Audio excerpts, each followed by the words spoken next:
누구나 한 번쯤은 일상속 물건들을 모아본 경험이 있을 겁니다. 어려서부터 무언가를 수집했던 취미를 어른이 되어서까지 이어가기도 하죠. 누군가는 수집을 특별한 사람들만이 하는 별난 취미로 치부하기도 합니다.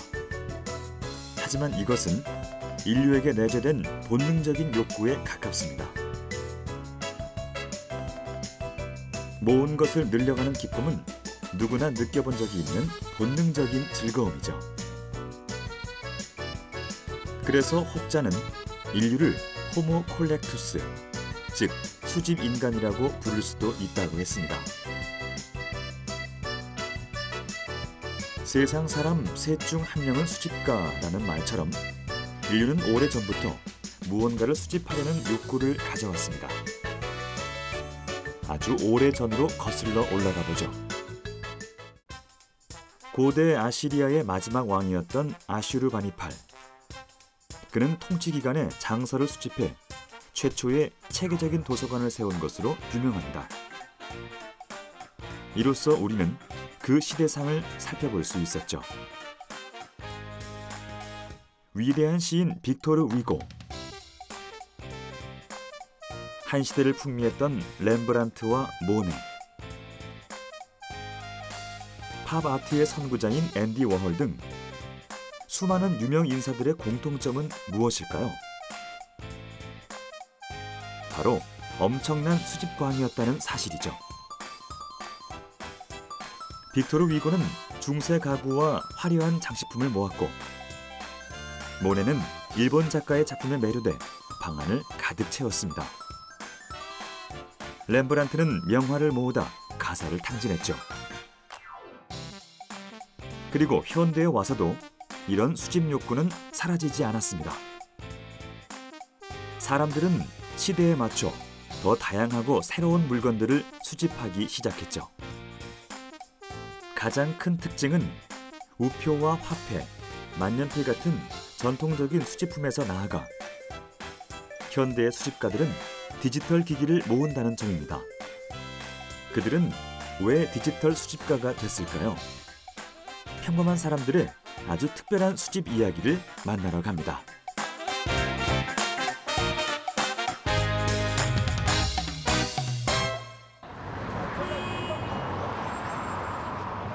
사람들로 북적이는 황학동 벼룩시장. 마치 시간이 멈춘 듯 다양한 물건들이 사람들을 반겨줍니다. 새 것 빼고는 다 있다는 서울 최대의 벼룩시장. 이곳을 방문한 한 남자가 있습니다. 바로 김권태 씨. 온갖 중고품들이 모이는 황학동 벼룩시장은 그에게 보물창고와도 같은 곳이죠. 10여 년 전부터 컴퓨터를 모아왔다는 그. 누군가에게는 고물이, 그에게는 손때 묻은 귀한 보물이 됩니다. 르모라는 워드 프로세서, 그게 되게 잘 구한 케이스인데 다른 분들 중에는 그거보다 더 괜찮은 걸 갖다 이제 구매한 분이 계시거든요. 요즘은 이제 그게 쉽지가 않죠. 그래서 뭐 한 5, 6년 전에 비해서 훨씬 그런 옛날 빈티지 컴퓨터를 갖다 여기서 본다라는 건 좀 힘든 것 같아요. 점점 희소성이 높아지는 빈티지 컴퓨터. 좋은 물건을 찾는 것은 사막에서 바늘 찾기입니다. 찾기가 힘드시겠어요? 그렇죠. 그러니까 즐기는 거지, 이거. 즐기면서 어떻게 보면은 보면서 내가 사고 싶은 찾고자 하는 걸 갖다 찾으면서 구경하는 하나의 즐거움입니다. 그렇다면 그는 왜 이렇게 컴퓨터에 애정을 갖게 된 걸까요? 그의 컴퓨터 박물관을 찾았습니다. 경기도 구리의 한 지하 창고엔 10여 년 전부터 수집한 450대가 넘는 컴퓨터들이 빼곡히 들어차 있습니다. 우리나라를 대표하는 컴퓨터부터 스티브 잡스가 남긴 10여 종의 모델 등 소장 가치가 높은 빈티지 컴퓨터들이죠. 저희 컴퓨터 박물관에 소장하고 있는 것 중에 애플 컴퓨터가 좀 많습니다.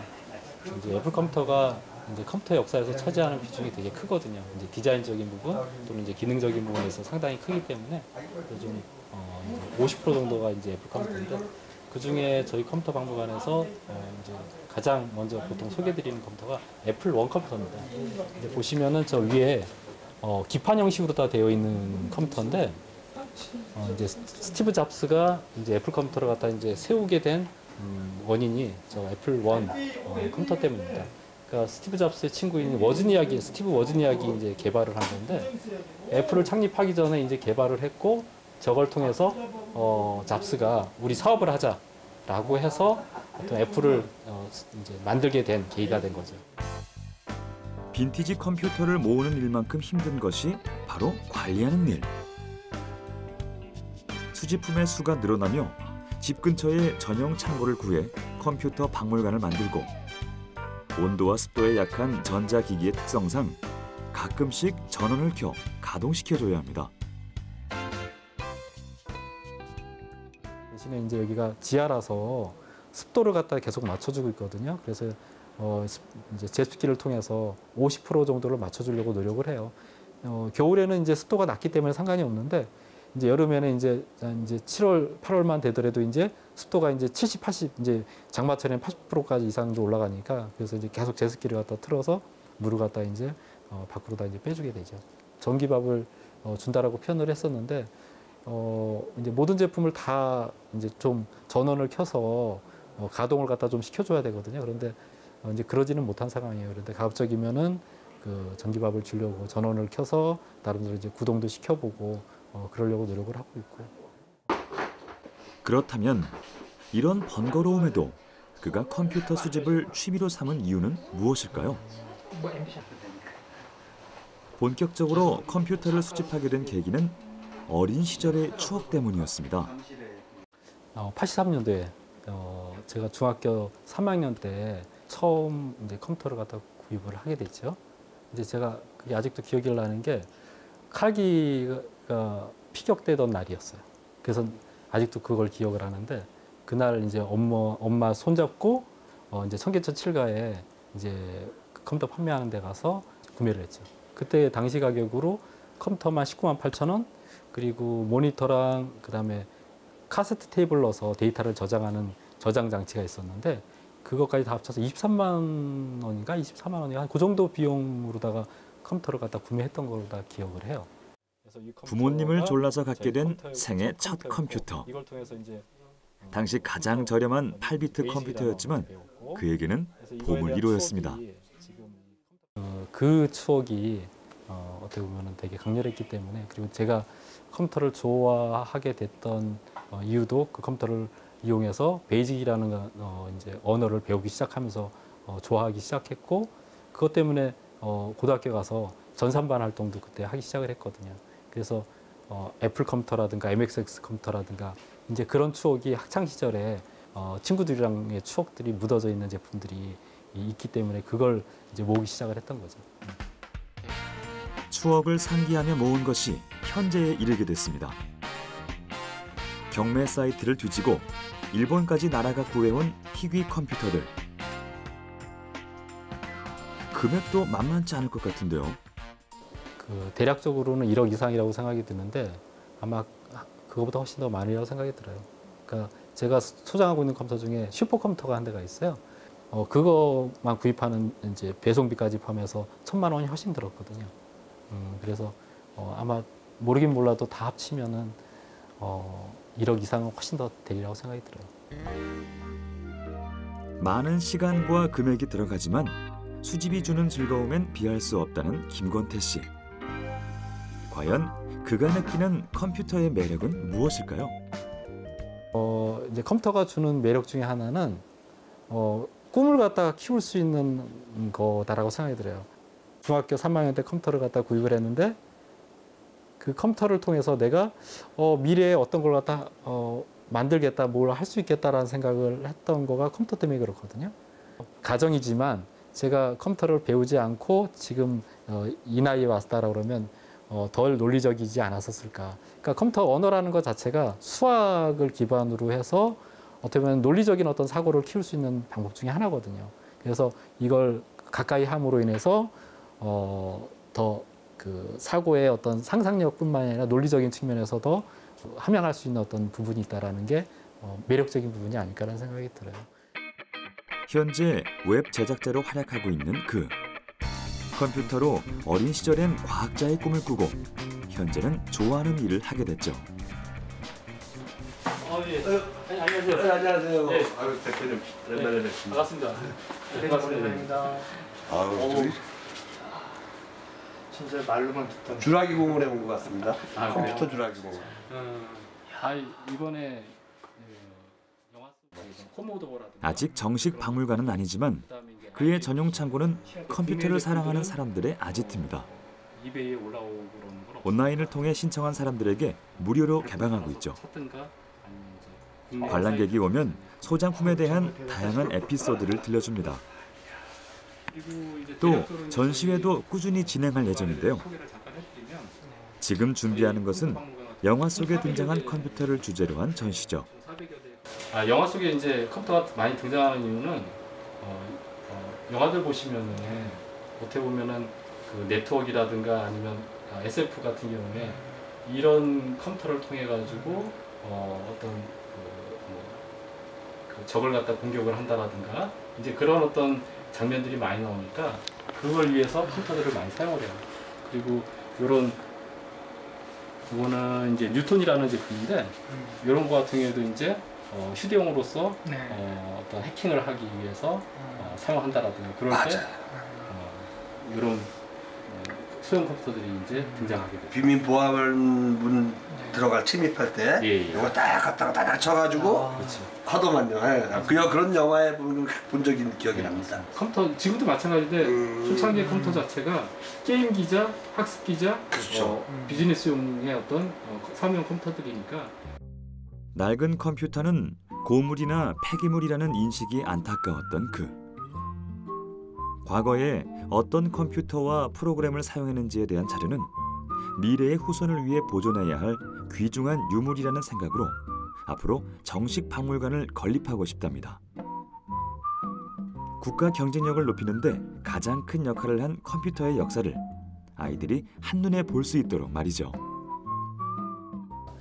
우리 아이들이 이 전시회를 이제 컴퓨터들을 쭉 보면서 나중에 30년 뒤에 컴퓨터가 어떤 모습일까 또는 지금의 스마트폰이나 IT 기기를 뛰어넘을 만한 어떤 것들이 뭐가 있을까라는 걸 좀 상상할 수 있는 어떤 그런 화두로다 좀 던지고 싶어요.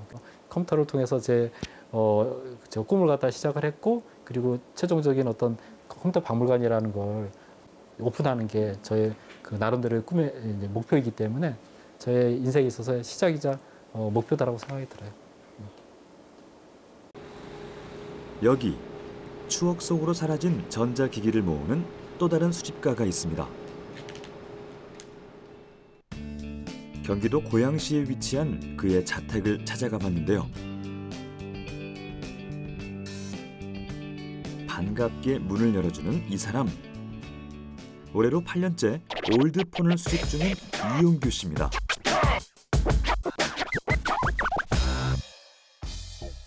집 앞 계단까지 점령한 휴대폰 상자들.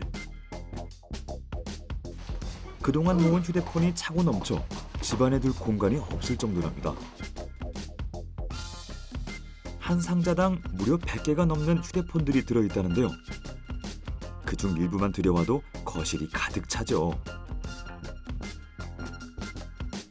평범한 40대의 가장인 그가 왜 이렇게 열성적으로 휴대폰을 모으게 된 걸까요?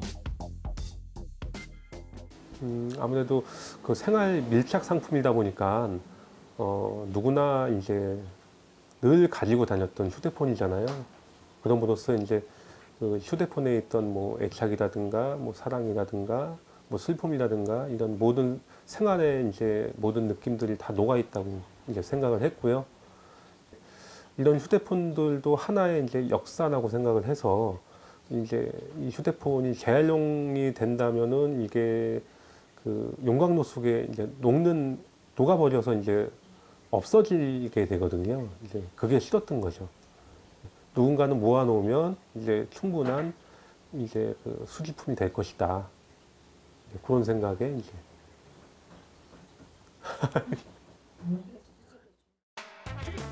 요즘에는 최신 스마트폰이 홍수처럼 쏟아져 나오지만 이용규 씨는 아날로그와 디지털이 교차하는 세대였습니다. 그만큼 휴대폰에 대한 추억도 애틋하죠.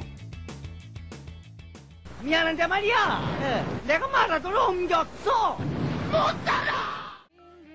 1990년대 디지털 시대로 접어들며 무선 호출기 대신 휴대폰이 보급됐습니다. 스마트폰 대중화 시대가 오기 전 초기 휴대폰 모델들이죠.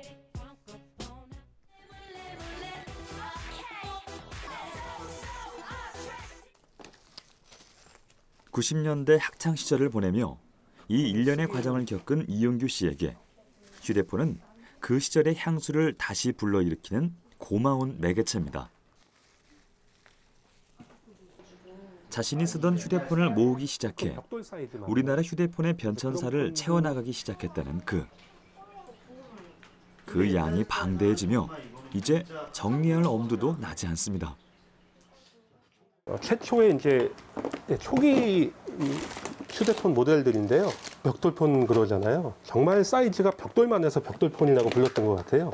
한 대 때리면 정말 코드가 잘 이제 먹기 좋게 까집니다. 이제 처음에는 우리나라에 이제 휴대폰을 만들 수 있는 기술력이 없다 보니까요. 이제 그 제조사가 이제 수입 제품들이 많고요. 뭐 일본 제품들, 뭐 노키아 제품들, 이제 미국에서 온 제품들, 이제 우리나라에서 이제 보기 힘든 수입 제품들이죠. 80년대 후반의 휴대폰은 두께도 두꺼울 뿐더러 무게도 지금의 노트북만큼이나 무거웠습니다. 당시 단말기 가격만 100만 원이 넘는 고가였지만 통화 품질은 크게 떨어졌죠. 90년대 후반에 들어서며 통화 품질이 개선돼 본격적인 휴대폰 시대가 열리게 됐습니다. 그 시대의 휴대폰 붐을 느낄 수 있는 익숙한 광고 한 편. 이름을 말하세요. 본부! 말만 하면 바로 걸린다. 즉시 출동을 하고. 이젠 말로 거세요. 이제 예전에 그 뭐 안성기 배우분이 이제 본부 하면서 이제 사용했던 폰들, 이제 본부폰이라고 많이 알려졌고요. 이렇게 뭐 냉장고 폰이다라고 해서 조금씩 작아지면서 이제 디지털 폰들이 뭐 이런 식으로 이제 출시가 되었죠. 이때 굉장히 많이 대중화를 이뤘고요. 그리고 2000년대부터 휴대폰이 급격하게 진화하며 흑백에서 컬러 화면이 도입되고 인터넷이 탑재되는 등 휴대폰의 대중화 시대로 접어들었죠. 이때는 특이한 디자인의 휴대폰이 많이 등장했습니다.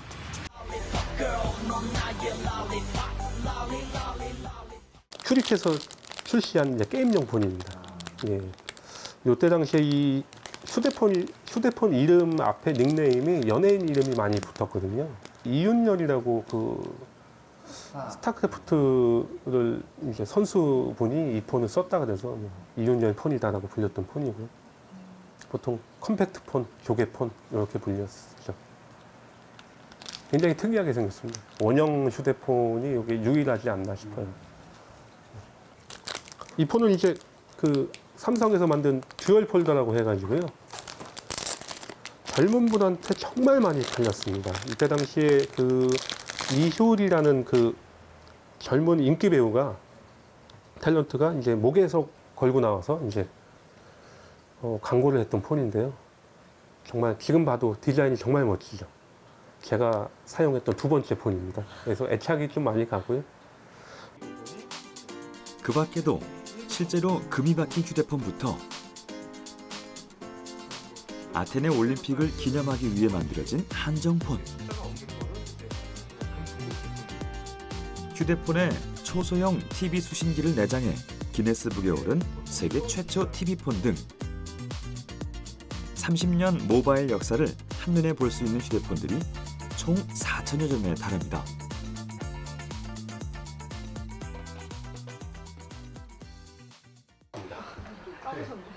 올드폰을 사랑하는 마음은 가족들도 마찬가지.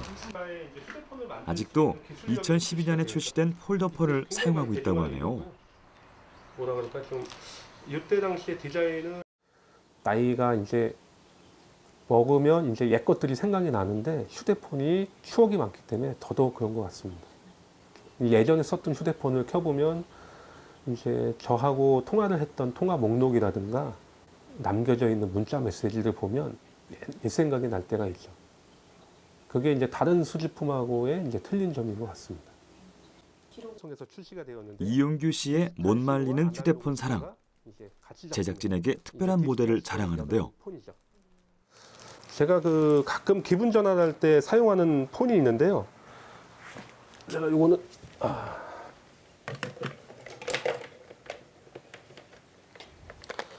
요거는 이제 그 우리나라에서 이제 최초의 디지털 모델들입니다. 요때는 그 아날로그 폰은 이제 그 011, 017, 그 다음에 PCS는 이제 뭐 016, 018, 019 이제 이런 모델들을 사용했었는데요. 이제 요 두 모델은 011로 쓸 수 있는 현재 쓸 수 있는 가장 오래된 폰이고요. 요 모델은 017로 이제 그 쓸 수 있는 가장 오래된 폰입니다. 근데 저는 이제 요 모델에 애착을 갖고 있는데요. 제가 현재 쓰고 있는 번호가 017이다 보니까 이제 제가 기분 전환할 때 주말이라든가 가끔 이제 제가 쓰고 있는 폰이 좀 실증이 날 때 가끔 기기 변경을 해서 사용하는 폰이고요. 요즘에는 보기 힘든 2G 폰을 가지고 나가면 어디서나 관심 집중. 한번 열어봐 주세요. 워낙 귀한 물건이다 보니 렌탈 문의도 들어옵니다. 영화 속 휴대폰이 바로 그의 수집품. 언제까지 수집을 할 건가요? 앞으로 계속 쭉 하지 않을까 생각이 듭니다. 아마 휴대폰이 없어지면 그만두지 않을까라는 생각도 해보고요. 일단 휴대폰은 일단 제가 그 이제 수집을 함으로써 이제 애착을 갖고 있는 이제 한 부분이잖아요. 이게 취미 생활이고 나중에 이제 이 폰을 활용해서 가족이 더 돈독하게 될 수 있는 부분을 찾고 있습니다. 그래서 그 아이들이 이 휴대폰에 대해서 이거를 이제 쓰레기라고 생각하지 않고 그냥 아빠가 소중히 여기는 거기 때문에 본인도 소중히 다뤄줄 수 있는 그런 어떤 나이대가 된다면 그때 되면 이제 같이 이 휴대폰을 정리를 해서 이제 제조사별로 정확하게 리스트를 만들어 보고 싶은 게 이제 계획입니다.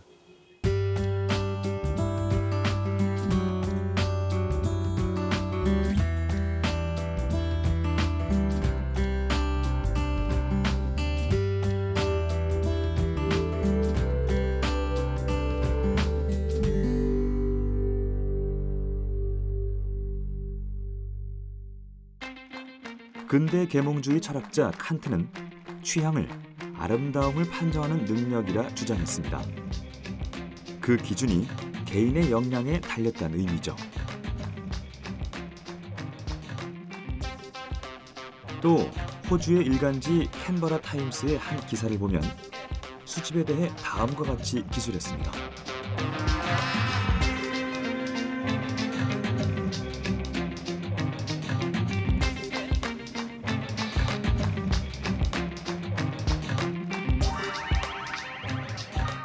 뉴질랜드의 수집가 렉스 낸 키벨은 자국의 초기 역사가 담긴 물품을 모아 도서관에 기증했죠.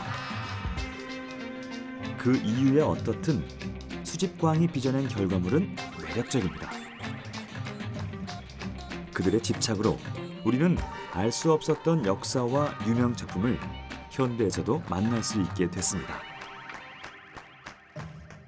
그러한 관점에서 한국의 민속예술에 깊은 관심을 나타낸 미술평론가 야나기 무네요시는 수집하는 행위를 창작적 수집이라 이름짓습니다.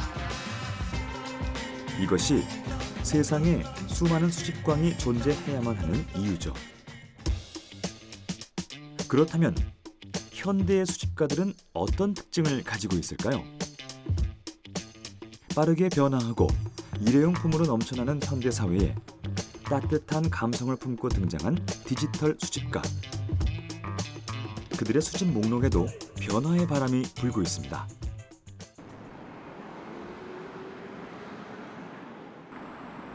과거의 수집은 혼자서 하는 행위였습니다. 하지만 최근엔 함께 모여서 참여하고 즐기는 수집이 늘어나고 있죠.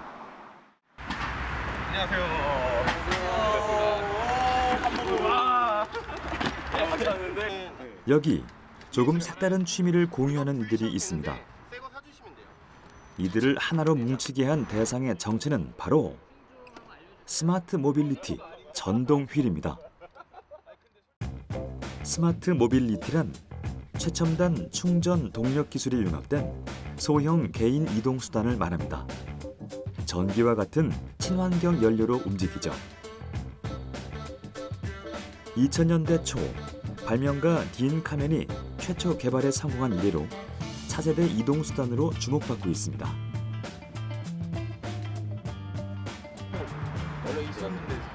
우리나라에서도 20, 30대 젊은 층 사이에서 선풍적인 인기를 끌고 있습니다. 전동기기 이용자가 증가하며 여러 동호회들이 생겨났죠. 일주일에 2~3번 함께 모여 전동휠 라이딩을 즐기고 정보도 공유하며 하나 되는 시간을 가집니다. 기분 좋게 달리며 활기찬 일상을 덤으로 얻었습니다. 타듯이 살짝 밀어주면서 어디가 점점 사라지는. 이것도 못 썼는데 그걸로 탈 수 있어요? 각자의 스타일에 따라 전동 휠의 종류도 천차만별. 크기부터 성능, 디자인까지 다양하게 선택할 수 있습니다. 어떤 종류들이 있을까요? V8이라는 제품인데 보시다시피 LED가 이렇게 나와요. 그래서 이쁘게 타시고 싶어 하시는 분들, 아니면은 요즘에 다이 같은 거 여자분들이 하시기 힘드시니까 편안하게 꾸미고 타시고 싶으신 분들이 이 제품 많이 쓰고, 이렇게 캐리어도 달려 있어서 여성분들이 그냥 어디 여행 가시든 이동하실 수 있게 제품이 나왔고요. 이 보드 특징이라고 하면 아무래도 마운틴 보드다 보니까, 마운틴 말 그대로 산을 타는 보드예요. 이런 한국 지형의 특색에 맞게끔 보드블럭 같은데 무시하고 탈 수 있고. 현재 인터넷 동호회 회원만 3만 명에 달할 정도로 아주 활성화된 현대인들의 스마트한 취미. 과연 이들이 전동 휠에 빠진 이유는 무엇일까요? 이게 제품이 제가 원래 이제 자동차를 되게 좋아했는데, 그 자동차가 이동수단이잖아요. 그래서 제가 이동수단에 관련된 거는 거의 다 이제 좋아했었고, 그리고 그 이동수단을 접하다가 이제 아는 동생들을 만났어요. 근데 이제 그 동생들이 전동휠을 타고 있었고, 그래서 저도 궁금한 마음에 한번 시작을 해보게 됐습니다. 네, 저도 전동보드를 시작하기 전에 일반 보드를 먼저 탔었는데, 일반 보드를 타면서 아무래도 여름철에 덥거나 힘들게 푸시오프 해가지고 주행을 했었는데 너무 힘들더라고요. 그래서 인터넷을 검색을 해서 똑같은 보드인데도 전동으로 가는 게 있어가지고, 저도 처음에 접하게 된 계기가 라이딩을 하면서 크루징을 조금 더 길게 가고 싶어서, 맨날 10km, 20km만 가지 말고 좋은 자전거 길에서 맛있는 거 먹으러 갈 때도 그렇고 라이딩을 길게 하기 위해서 전동보드를 이제 알아보다가 구입하게 됐습니다. 작년부터 전동 휠의 매력에 푹 빠졌다는 박태용 씨. 행사 전문 MC가 직업인 그는 우연히 제품 시승회의 행사를 진행하다 전동 휠의 자유로움에 빠져들었다고 합니다. 그 후 동호회에서 다양한 종류의 전동 휠을 접하며 수집을 해볼까 고민을 하게 됐고, 취미 입문 8개월 만에 무려 3대의 전동 휠을 모으게 됐죠. 한 대에 수십에서 수백만 원을 호가하는 가격이니 초보 수집가에게는 과감한 투자인 셈입니다. 자전거나 뭐 이렇게 동력, 자기가 다리 힘으로 가야 되는 거는 멀리 있는 사람들끼리 좀 만나기가 힘들어요. 뭐 지하철을 타려고 해도 부피가 크기 때문에 만나기가 힘든 편인데, 요 같은 경우는 저희 전동휠 같은 경우는 외발이라서 지하철 연결도 되게 쉽고 버스에도 그냥 편안하게 이렇게 들고 다니기 쉬워가지고 좀 멀리 있는 유저들끼리 어디 지점에서 오늘처럼 이렇게 만나가지고 라이딩을 하기가 좀 편해요. 그리고 뭐 힘들어도 배터리가 다 돼도 저희는 그냥 카페 같은 데 가고 커피 마시면서 충전만 꼽아놓으면 되는데, 자전거 멀리 타신 분들이 힘들면은 자기 다리가 힘들어갖고 그냥 멈춰 있어야 되니까 그거랑 저희랑 조금 차이가 많이 나죠. 동호회 모임 후 집으로 향하는 박태용 씨를 따라가 봤습니다. 집에 들어서자마자 눈에 띄는 전동 휠들. 2대의 외발 휠과 1대의 전동 스쿠터를 포함 총 3대의 제품이 그를 맞아줍니다. 따라오실 거 필요하셨으면 집에 들어서자마자 태용 씨가 하는 일은 전동 휠을 관리하는 것. 제일 먼저 스마트폰 어플리케이션과 연동해 배터리 잔량과 상태를 확인합니다. 탈 수 있게끔 에러가 발견되지 않았습니다. 방수가 어느 정도 되긴 하는데 너무 막 물이 고일 리딩을 하는 경우에는 목도 좀 따갑고 바퀴도 정성스럽게 닦아줍니다. 요거는 요번에 새로 구입한 건데 자전거처럼 생겼어요. 전동 스쿠터라고 하는데 가방도 달려있고 핸드폰 거치대도 다 있고 이것도 똑같이 전기 충전해가지고 탈 수 있어요. 되게 안정적이게 넘어지진 않으니까. 배터리 없으면 그냥 자전거처럼 끌고 갈 수도 있고요. 대신 단점이 지하철 타기는 조금 힘들어요. 그래서 지하철 탈 때는 저거 하고 그냥 장 보러 갈 때나 아니면 가까운 데 갈 때는 요거 타고 많이 움직이고. 24시간 전동 휠과 함께한다는 그. 수집품을 진열해 두는 것이 아닌 오감으로 체험하는 수집이 즐거운 이유인데요. 그에게 전동 휠은 어떤 존재일까요? 비행기 타는 느낌? 하늘을 나는 느낌. 그게 최고의 매력입니다. 타이타닉처럼 탈 수 있거든. 수집품의 종류는 무궁무진합니다. 개인의 취향이 반영된 어떤 것이라도 수집의 대상이 될 수 있죠. 때론 기상천외한 물건을 선호하는 수집가들도 존재합니다.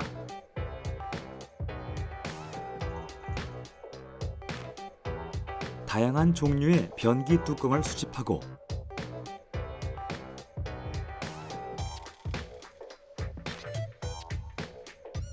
유명 인사의 사인을 받은 드럼스틱을 모아 기네스북에 등재된 남성도 있죠. 비틀즈를 비롯해 무려 1,400여 명의 사인을 받았다고 하네요.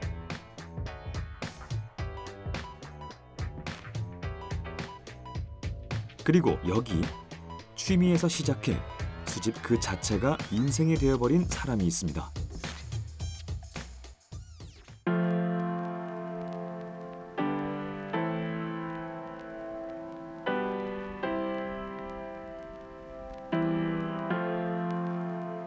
요즘 시대에 좋아하는 일만 하면서 먹고 사는 것이 가능할까?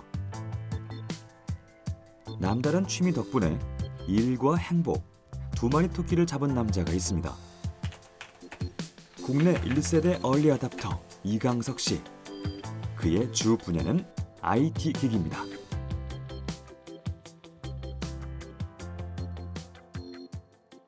IT 기기 매력이라고 하면은 일단은 하드웨어 성능 외적으로 소프트웨어적으로 제가 어떻게 쓰느냐에 따라서 결과가 달라지는 성능이라고 하는 부분들은 사양에 따라서는 이제 돌아가는 게 있고 안 돌아가는 게 있다 보니까 남들보다 먼저 구해서 먼저 경험해보는 약간 선구자적인 역할, 그리고 그 경험을 통해서 경험을 먼저 공유하고 그걸로 인해서 뭐 자부심이나 뿌듯함을 느낄 수 있는 그런 계기가 됐었죠. PC 통신 시절부터 IT 제품 분석을 했다는 강석 씨. 그 세월만 무려 30년에 달합니다. 그러다 보니 새로운 물건을 미리 사용해보는 얼리 어댑터라는 신종 직업을 탄생시켰고 현재까지도 그 일을 즐기며 IT 전문 컨설턴트로 활약하고 있는데요. 그의 방에는 다양한 IT 제품이 가득하죠.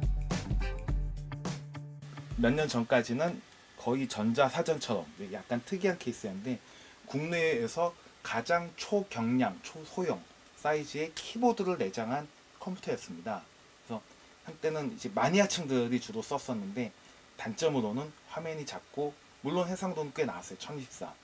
거기다가 노트북에 갖고 있는, 넷북에 갖고 있는 성능은 다 갖고 있었기 때문에 요거와 이게 동급 모델이었어요. 이 EGPC라는 거하고 이 모델들이 성능은 거의 똑같은데 크기 차이가 나죠. 그리고 이건 4인치, 이건 7인치.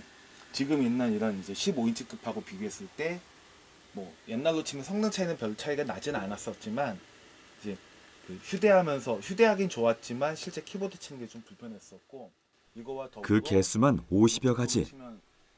수집을 하는 이유는 무엇일까요? 예전 제품 같은 경우 데스크탑 같은 경우는 부피가 엄청 큽니다. 저도 지금 저쪽 베란다 쪽에 타워 케이스 하나하고 미들 케이스, 스몰 사이즈, 그 다음에 맥 데스크도 있는데 그런 거는 10개, 20개씩 보관하면 덩치가 엄청나게 커지기 때문에 그런 경우는 저희 어머님도 싫어하세요. 공간을 많이 차지하니까. 근데 스마트 기기는 몇십 개를 다 모아놔도 공간을 그렇게 많이 차지하진 않거든요. 지금 한 노트북하고 스마트 디바이스를 다 합쳐봐야 데스크탑 하나 있는 정도의 공간밖에 차지하지 않습니다.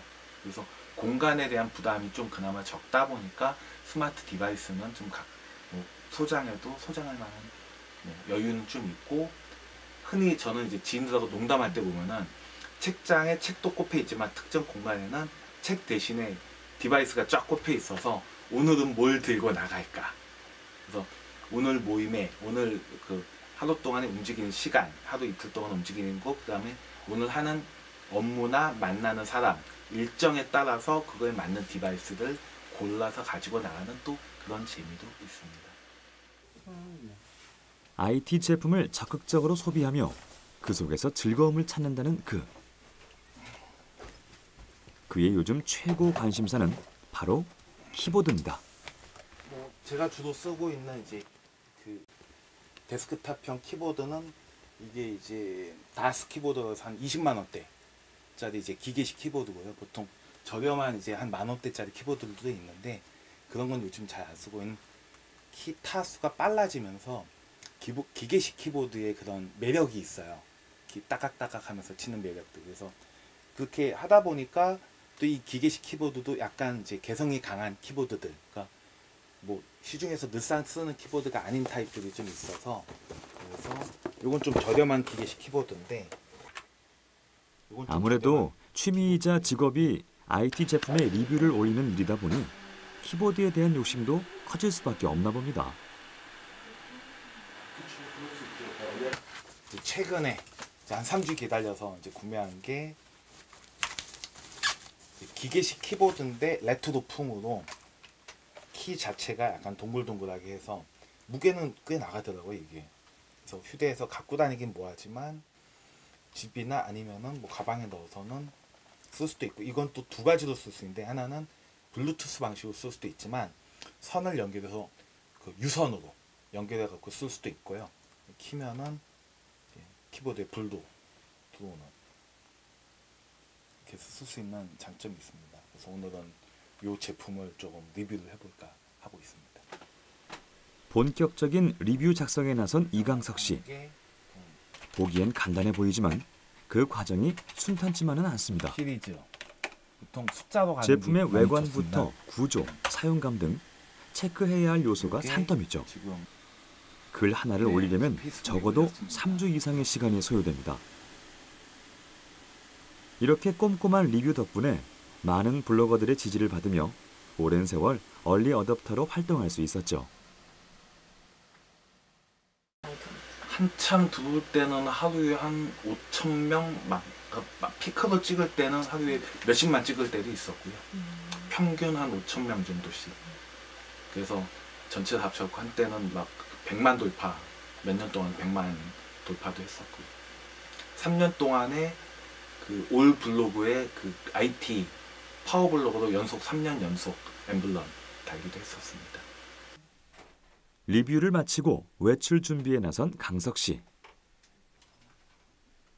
스마트폰이며 태블릿 PC까지 챙기는 제품도 한두 가지가 아닌데요. 지금 어디 가시는 건가요? 삼성동 코엑스에서 열리는 전자전람회 이제 취재하러 가려고 하고 있습니다.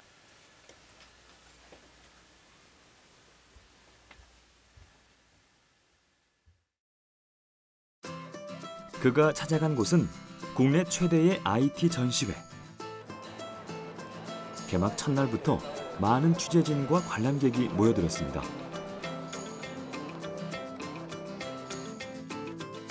국내 최대의 정보통신기술 축제인 월드 IT쇼 2017. 국내외 다양한 IT 기업들이 새로운 제품과 기술들을 관람객들에게 선보이는 자리입니다. 이런 첨단 기술의 경연장에 강석 씨가 빠질 수 없죠.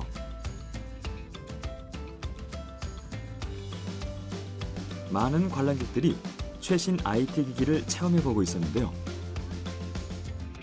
그 시각 강석 씨도 분주하게 취재 준비에 나섰습니다. 하나라도 놓칠까 재빠르게 카메라 셔터를 누르는 그. 오늘도 수집품이 하나 늘어나지 않을까요? 이게 월드 IT 쇼라 그래서요.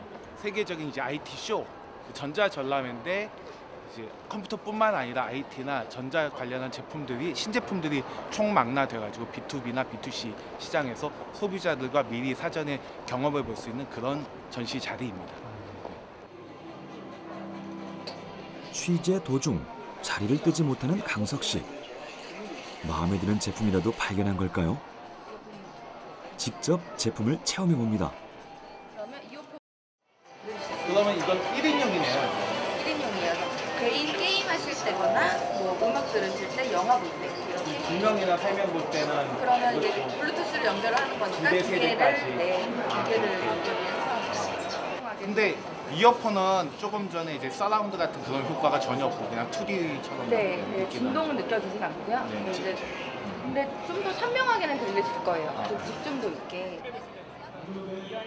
꼼꼼하게 제품을 살피는 그. 이번 전시의 키워드인 4차 산업혁명에 맞춰 기업의 개발 트렌드를 한눈에 파악할 수 있는 소중한 시간이었습니다. 그렇다면 전자기기의 유행이 더욱 짧아진 요즘 현명하게 제품을 구입하는 팁은 없을까요? 보통 이제 그 얼리 어댑터가 아닌 이상에는 최신형까지 거의 필요는 없어요. 그러면은 2017년도에 나온 제품 바로 직전 모델, 2016년도에 나왔던 최신 사양의 모델을 사는 게 가격도 가성비도 뛰어나고 이미 안정화도 돼 있기 때문에 바로 직전 모델, 최신 직전 모델들을 스마트폰이나 노트북 같은 경우 최신 직전 모델들을 보통 많이 추천합니다. 1세대 얼리 어댑터로 수집이라는 취미가 인생을 바꾼 강석 씨. 그 역시 재미삼아 시작했던 일이 평생의 직업이 될 줄은 꿈에도 몰랐다는데요. 올해부턴 더 많은 계획을 실천할 예정입니다. 전국을 돌며 노하우 컨설팅에 매진하고 블로그 운영 노하우를 살려 영세 자영업자를 위한 강의를 진행할 예정이죠. 과연 그에게 수집이란 어떤 의미이고 앞으로의 계획은 무엇일까요? 저희 지인들도 저한테는 그런 얘기 많이 하는데 나중에 뭐 IT 기기 이제 전시관 같은 식으로 그렇다고 엄청 크게 할 수 있는 건 아니지만 제가 모을 수 있는 거 모아서 85년부터 하다 보니까 몇십 년 뒤에는 IT 기기 40년, 50년 사서 이렇게 좀 꾸밀 수가 있으니까 좀 가까이 하는 이제 비슷한 일을 하는 사람끼리 모여서 지방에 이제 폐교나 아니면은 이제 마을 단지, 자치 마을 단지를 만들어서 우리끼리 이제 공생 상부상조하면서 필요하신 분들은 와서 배우고 갈 수 있게 하는 걸 만들고 싶고요. 죽을 때까지 아무래도 취미생활로 얼리 어댑터는 계속 하지 않을까 생각하고 있습니다. 차가운 디지털 제품을 따뜻한 감성으로 모으는 사람들. 이들이 말하는 수집의 매력은 한결같았습니다. 순수한 열정과 즐거움을 위한 것. 이런 원동력으로 평범한 물건을 가치 있게 바꾸는 그들의 열정에 뜨거운 박수를 보냅니다.